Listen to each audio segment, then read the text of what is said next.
Match শুরুর কয়েক ঘন্টা আগেই আর্জেন্টিনা শিবিরে এক বিশাল ধাক্কা। আর্জেন্টিনার ৯৯% ভক্তই কালকের ম্যাচের এই ভয়ঙ্কর সত্যটা জানে না। আপনি কি জানেন আর্জেন্টিনা কাল কত বড় বিপদে পড়তে যাচ্ছে? আসসালামু আলাইকুম ফুটবল প্রেমী বন্ধুরা, এমজেড নাইট স্পোর্টস এবং সজীব ব্লগে আপনাদেরকে স্বাগতম। আর্জেন্টিনা ভক্তদের জন্য চলে এলো বছরের সবচেয়ে বড় রোমাঞ্চকর খবর। কাল সকালে ঠিক ৭টায় বিশ্বমঞ্চে মাঠে নামছে আর্জেন্টিনা। প্রতিপক্ষ আফ্রিকার শক্তিশালী ও গতিময় দল আলজেরিয়া। গ্রুপ জেতে শীর্ষস্থান ধরে রাখার এই মহালড়াইয়ে কেমন হতে চলছে কোচ লিওনেল স্কালোনির মাস্টার প্ল্যান? আর্জেন্টিনার গণমাধ্যম সর্বশেষ রিপোর্ট এবং আর্জেন্টিনার সাম্প্রতিক ফর্ম বিশ্লেষণ করে আজকের ভিডিওতে আমরা জানব কালকের ম্যাচের সম্ভাব্য একাদশ এবং স্কালোনির গোপন রণনীতি। পুরো ভিডিওটি না টেনে শেষ পর্যন্ত দেখুন। বন্ধুরা, গত ম্যাচগুলোতে আর্জেন্টিনার পারফরম্যান্স ছিল এক কথায় চোখ ধাঁধানো।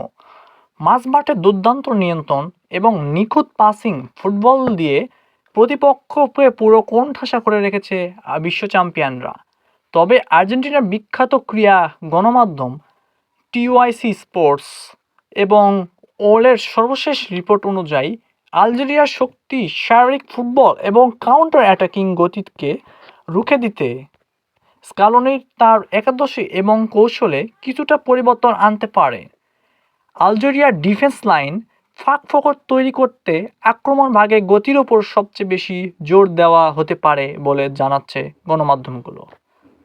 তাহলে চলুন দেখে নেওয়া যাক কালকের ম্যাচের আর্জেন্টিনার সম্ভাব্য ৪-৩-৩ ফরমেশনের শক্তিশালী একাদশ। গোলপোস্টে যথারীতি চীনের মহাপ্রাচীর দেওয়াল তুলবেন আমাদের সবার প্রিয় বাজ পাখি এমনিয়ালো দিবু মার্টিনেস।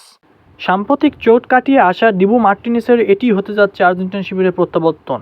এবং রাইট ব্যাকে ফ্রাঙ্কো মেদিনি এবং লেফট ব্যাকে গঞ্জালো মন্টিল, এবং তাদেরকে সেন্টার ব্যাক হিসেবে ব্যাকআপ দিতে আসেন নিকোলাস ওতামেন্ডি এবং ক্রিস্টিয়ানো কুটি রোমেরো। এই চার ডিফেন্স ভাঙ্গা আলজেরিয়ার জন্য সবচেয়ে বিপজ্জনক।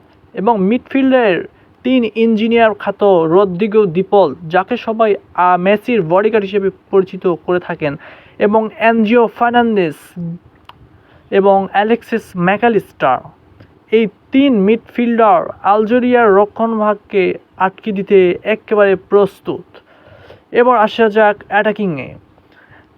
সেই অ্যাটাকিং ফরওয়ার্ড, সেন্টার ফরওয়ার্ড হিসেবে থাকতে পারে Lionel Messi, captain of the legend, এবং রাইট ব্যাকে লাউতারো মার্টিনেস, এবং লেফট ব্যাকে জুলিয়ানো সিমোনি। এই তরুণের উপর ভরসা রাখতে পারে লিওনেল স্কালোনি।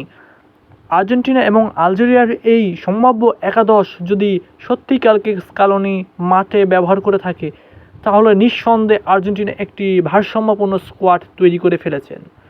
তো বন্ধুরা, আর্জেন্টিনা ম্যাচের এই সম্ভাব্য একাদশ এবং লিওনেল মেসির বিভিন্ন ট্যাকটিক্যাল মুহূর্ত এবং স্কালোনির মাস্টার প্ল্যান আপনার কাছে কেমন লাগলো? এবং কালকে ম্যাচের স্কোর লাইন কত হতে পারে? আপনারা জলদি প্রেডিকশন করে কমেন্ট বক্সে ঝড় তুলুন। এরকম এক্সক্লুসিভ সকল আপডেট পেতে এমজেড নাইট স্পোর্টস এবং সজীব ব্লগ সাবস্ক্রাইব এবং ফলো করে পাশে থাকুন।